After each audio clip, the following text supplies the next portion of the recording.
علیکم، میں شائستہ عمران۔ آج میں آپ کے ساتھ ایک حدیث شریف بیان کروں گی۔ یہ حدیث شریف جو ہے یہ صحیح بخاری کی 6502 یہ حدیث شریف ہے۔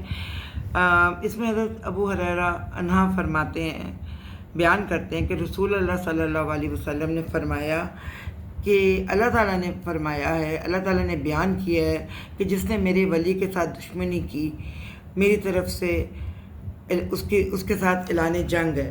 اب آپ اندازہ کریں کہ اللہ تعالیٰ کے ساتھ جو اعلان جنگ اللہ تعالیٰ نے اپنے کہا کہ میرے ولی یا میرے کسی پیارے کے ساتھ اگر کسی شخص نے دشمنی کی یا دشمنی رکھی تو اس کے ساتھ میری طرف سے اعلان جنگ ہے۔ اب اللہ کی طرف سے اگر اعلان جنگ ہو رہا ہے تو آپ مجھے بتائیں کہ وہ کتنا سخت اور کتنا ڈرا دینے والا جو اعلان ہے اللہ تعالیٰ نے فرمایا ہے۔ اب ہمارا ٹاپک یہ کہ اللہ کا ولی کون ہے، ہمیں کیسے پتہ چلے۔ جو اللہ کے ولی ہوتے ہیں وہ ظاہر تو کبھی نہیں ہوتے ہیں، اللہ کے ولی کبھی ظاہر نہیں ہوتے ہیں، مگر کئی چند موٹی موٹی باتیں جس سے ہم یہ اس حدیث شریف کو اور اللہ کے اعلان جنگ کو ہم اپنے سمجھ اور سوچ کے اپنی عقل کے مطابق ہم جس کے بارے میں گفتگو کر سکتے ہیں۔ فرسٹ آف آل، آپ اپنے ماں باپ کے ساتھ جب بدتمیزی کرتے ہیں، اس کا قرآن پاک میں بار بار گناہ اللہ تعالیٰ نے فرمایا قرآن پاک میں کہ جو اپنے ماں باپ کے ساتھ بدتمیزی کرتا ہے اس کا آزمائش دنیا سے شروع ہو جاتی ہے، اور اس کی آزمائش آخرت میں جو اس کو گناہ مطلب ہیئر آفٹر جو اس کو گناہ ملتا ہے یا اس کے مرنے کے بعد جو اس کو گناہ ملتا ہے وہ تو ایک عذاب ہے ہی، مگر اس کا عذاب زندگی میں ہی شروع ہو جاتا ہے۔ یہ کتنی امپورٹنٹ بات ہے یہ اعلان۔ اب جو ماں باپ کے ساتھ بدتمیزی کرتا ہے، کیونکہ اللہ تعالیٰ نے کہا ہے کہ ماں کی دعا 70 ولیوں سے بھی آگے ہے۔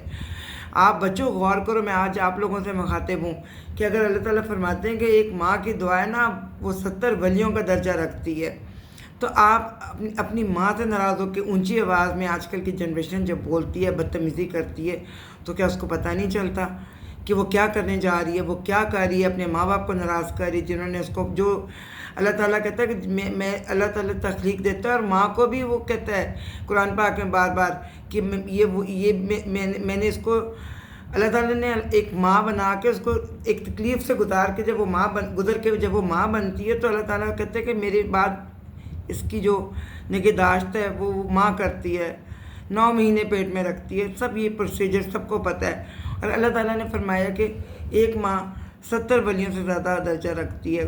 حدیث پاک میں بھی یہ بار بار آیا کہ ماں کا ادب کرنا چاہیے۔ نبی کریم صلی اللہ علیہ وسلم نے فرمایا کہ اگر میں عشاء کی نماز پڑھ رہا ہوتا اور میری ماں مجھے آواز دیتی تو میں نماز توڑ دیتا۔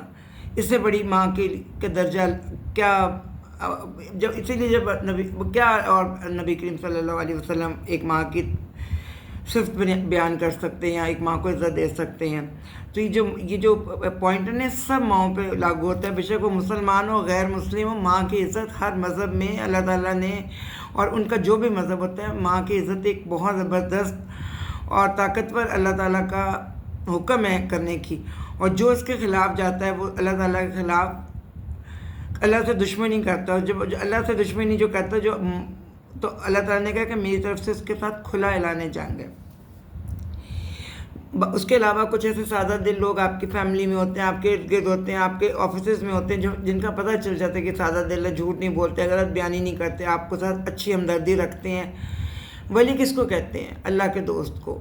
تو جو اللہ کا کام مانے گا وہ جو اللہ کا سارے کہنے مانے گا اور اللہ کی ساری چیزوں پہ عمل کرے گا، یا اس کا دل چڑیا کی طرح کا ہوگا۔ آپ کو پتہ ہے کہ جس ماؤں کا دل چڑیا کی طرح کا ہوتا ہے، ماں بننے کی دیر ہے کہ ایک عورت جو ہے اس کا دل نرم ہو جاتا ہے، وہ کتنی ہی سخت دل کیوں نہ ہو یا کتنی ہی بدتمیز کیوں نہ ہو یا اس میں کچھ 1000 برائیاں ہوں، مگر جب ہمارے نبی کریم صلی اللہ علیہ وآلہ وسلم نے فرما دیا کہ ایک ماں 70 ولیوں کا درجہ رکھتی ہے، اس سے دعا لو، یہ جگہ جگہ جا کے لوگوں سے دعائیں کروانا اس کا کوئی فائدہ نہیں۔ جب آپ کی ماں زندہ اور آپ اس کی دعا لوگے تو آپ کو پتہ ہے کہ اب وہ دعا آپ کو ایسے لگے گی جیسے کہ اندھیرے میں روشنی آ جاتی ہے، جس طرح کہ آپ کے دل میں ٹھنڈک گزر جاتی ہے۔ جب میری ماں زندہ تھی، جب مجھے کوئی پریشانی ہوتی تھی، میں ان کا ہاتھ پکڑ کے پیار کر کے صرف کہتی امی میری دعا کر دیں، تو آپ یقین کریں کہ یہ آزمایا ہوا ہے کہ میری امی کی دعا قبول ہوتی تھی، اور بزرگی میں تو بہت ہی قبول ہوتی تھی۔ تو آج کا جو میرا ٹاپک تھا اس حدیث شریف کو بیان کرنے کا، اس کے پیچھے مقصد جو تھا وہ یہ کہ آپ لوگوں، ہم سب لوگوں کو خیال کرنا چاہیے، ہم کیسے لوگوں کو ناراض نہ کریں، جس جو ہمیں نہیں پتہ وہ کتنے نیک اور کتنے اچھے ہو. کسی کو بھی ناراض نہیں کرنا چاہیے، کسی سے بھی مس بہیو نہیں کرنا چاہیے. اپنے تھوڑے سے مفاد کے لیے آپ یہ اپنا آخرت بھول جاتے ہیں. یہ دنیا تو کھیل تماشا ہے. یہ دنیا تو وہ جگہ ہے جو کہ ایک مکڑی کے جالے سے جس کو تشبیہ دی گئی ہے کہ وہ اس سے بھی زیادہ کمزور ہے. ہمارا ایک سانس آئے اگلا نہ آئے ہمیں نہیں پتہ. کیسے لوگ ہیں جو اپنے ماں باپ سے دشمنی کر لیتے ہیں، اپنے بہن بھائیوں سے دشمنی کر لیتے ہیں، اور وہ یہ سوچتے بھی نہیں ہیں کہ وہ یہ اللہ تعالیٰ کی طرف سے ان کو کہا گیا کہ اگر اپنے ماں باپ سے دشمنی کی تو میری طرف سے کھلا اعلان جنگ ہے. یہ حدیث نمبر 6502. یہ بچوں آپ لوگ سب نکال کے پڑھو اور اس پہ غور کرو کہ آپ لوگ کتنا بڑا گناہ کما رہے ہو. دنیا کمانا تو کوئی مشکل کام ہی نہیں. دنیا کمانا تو الٹے ہاتھ کا کام ہے. کمائی تو ہماری آخرت کی ہونی چاہیے. ہمیں دنیا میں کمائی تو ہماری وہ جو ہم آخرت کے لیے تیاری کرتے ہیں. یہ کہ دنیا کیا ہے، یہ تو ایک کہتے ہیں کہ ایک کھیل تماشا ہے. تو یہ کھیل تماشا کتنی دیر چل جاتا ہے.